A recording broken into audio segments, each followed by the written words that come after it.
Bonjour et bienvenue sur Infos Express, votre chaîne d'actualité francophone.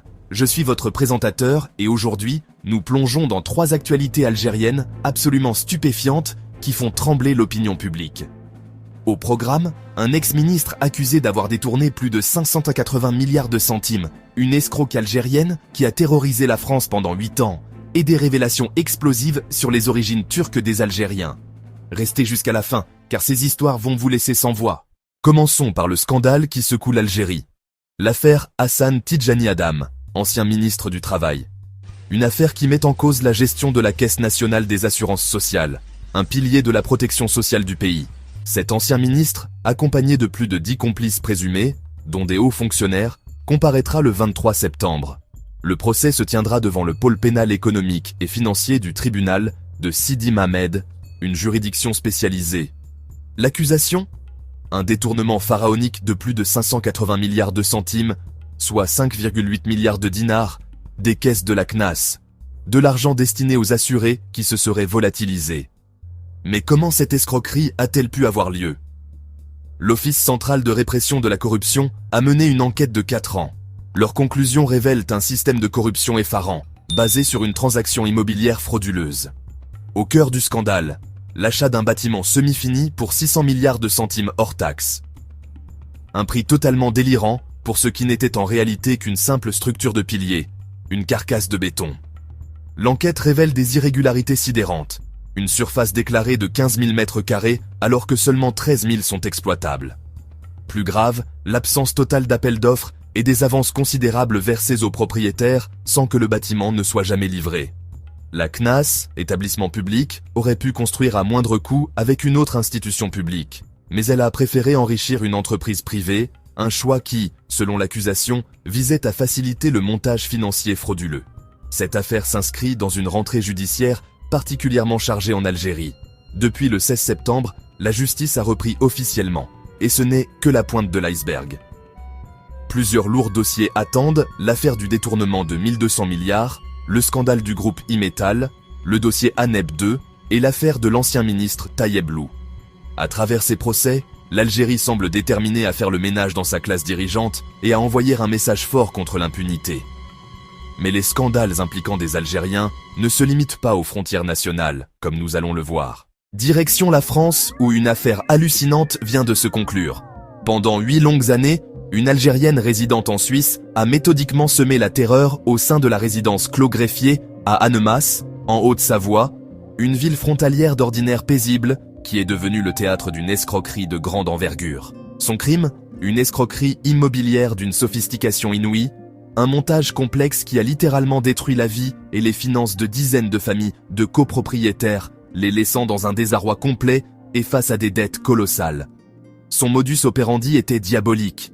Cette femme, agissant avec un complice, s'est d'abord fait passer pour une copropriétaire légitime. À partir de là, ils ont monté de toutes pièces un syndic de copropriété parallèle, une entité fantôme conçue pour collecter frauduleusement les charges des résidents et prendre le contrôle de l'immeuble. Imaginez le cauchemar des vrais propriétaires. Ils payaient leurs charges à une entité frauduleuse tout en voyant leur immeuble se dégrader. Ils se retrouvaient impuissants face à une véritable organisation criminelle qui avait pris le contrôle total de leur lieu de vie et de leur patrimoine. Leur méthode était d'une brutalité sans nom. Ils profitaient des absences pour changer les serrures et expulser illégalement des locataires. Ils s'appropriaient ensuite les appartements vides pour les relouer à des complices ou des squatteurs, créant un climat d'insécurité permanent. Ils sont même allés jusqu'à privatiser les espaces communs, comme la loge et la cour intérieure. Mais le pire reste à venir. Les résidents ont vécu un véritable enfer, une campagne de harcèlement systématique pour les pousser à bout. Voitures volées puis retrouvées brûlées, lignes téléphoniques piratées, menaces de mort et des agressions verbales et physiques quasi quotidiennes de la part des squatteurs installés par l'escroc. Le summum de la cruauté a été atteint avec l'inondation volontaire d'un appartement. Un acte de sabotage pur et simple qui a coûté plus de 50 000 € de réparation à une propriétaire désemparée. Cette femme avait créé un système mafieux au cœur d'une paisible résidence. Heureusement, la justice française a fini par triompher. Après une longue et éprouvante bataille judiciaire, une première condamnation est tombée en juin 2024. La cour d'appel de Chambéry a ensuite confirmé la gravité des faits le 10 septembre en alourdissant la peine, 2 ans de prison ferme, 20 000 € d'amende et surtout, un mandat d'arrêt international a été émis. Comble de l'arrogance, l'escroc, qui dispose pourtant de revenus confortables et possède plusieurs biens immobiliers en Suisse, refuse toujours de reconnaître la légitimité de la justice française. Un déni total et une absence de remords qui ajoute l'insulte à la blessure pour des victimes qui tentent encore aujourd'hui de se reconstruire. De la corruption aux escroqueries, passons maintenant à une polémique qui agite les réseaux sociaux. Changement radical d'ambiance, avec une déclaration qui a mis le feu aux poudres. L'ambassadeur de Turquie en Algérie, Kukuk Yilmaz, a créé une vive controverse. Dans un entretien accordé à l'agence Anadolu, il a affirmé qu'environ 20% des Algériens seraient d'origine turque. Cette sortie médiatique, perçue par certains comme une ingérence ou une tentative de réécriture historique, a immédiatement enflammé le débat public, divisant profondément l'opinion et interrogeant sur les multiples facettes de l'identité algérienne. Cette affirmation audacieuse s'appuie sur 3 siècles de présence ottomane, l'héritage de la régence d'Alger. Yilmaz explique que ces familles descendent de soldats et d'administrateurs venus d'Anatolie. Il met surtout en avant les fameux Koulouglis, ces descendants nés de l'union entre les janissaires ottomans et les femmes locales. Longtemps considérés comme une classe sociale à part entière, ils ont joué un rôle majeur dans l'histoire du pays. Pour illustrer son propos, l'ambassadeur cite même Ahmed Bey, dernier bey de Constantine et héros de la résistance contre la colonisation française, comme un exemple emblématique de ce métissage. Mais l'ambassadeur ne s'arrête pas à l'histoire. Il évoque les ressemblances culturelles frappantes qui unissent les deux pays au quotidien. Côté gastronomie, la parenté est évidente. On retrouve des plats aux noms quasi identiques. Bourek, baklava, dolma ou encore la rechta et la chakchouka.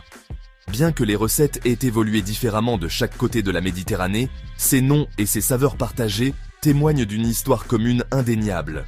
Même le kaftan algérien ressemble étonnamment à son équivalent turc. Plus surprenant encore, l'architecture.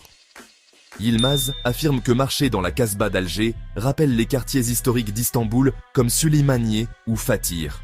La seule différence, l'empreinte unique de l'Andalousie en Algérie. Ces similitudes se retrouvent même dans les noms de famille, Sari, Kara, Baroudji, Telji, autant de patronymes qui racontent cette histoire ottomane. Voilà qui conclut cette édition explosive d'Infos Express. 3 actualités qui illustrent parfaitement la complexité du monde algérien contemporain. La lutte contre la corruption interne avec l'affaire Tidjani Adam, les dérives criminelles à l'étranger avec l'escroc de Haute-Savoie et les questions d'identité soulevées par l'ambassadeur turc. La justice suit son cours pour les affaires de corruption, marquant une rentrée judiciaire déterminée en Algérie. Abonnez-vous à Infos Express, activez la cloche de notification pour ne rien manquer de nos enquêtes exclusives. Dites-nous en commentaire lequel de ces 3 scandales vous a le plus choqué. À très bientôt pour de nouvelles révélations sur Infos Express. Abonnez-vous à notre chaîne. Cliquez sur la cloche pour rester au courant de l'actualité algérienne.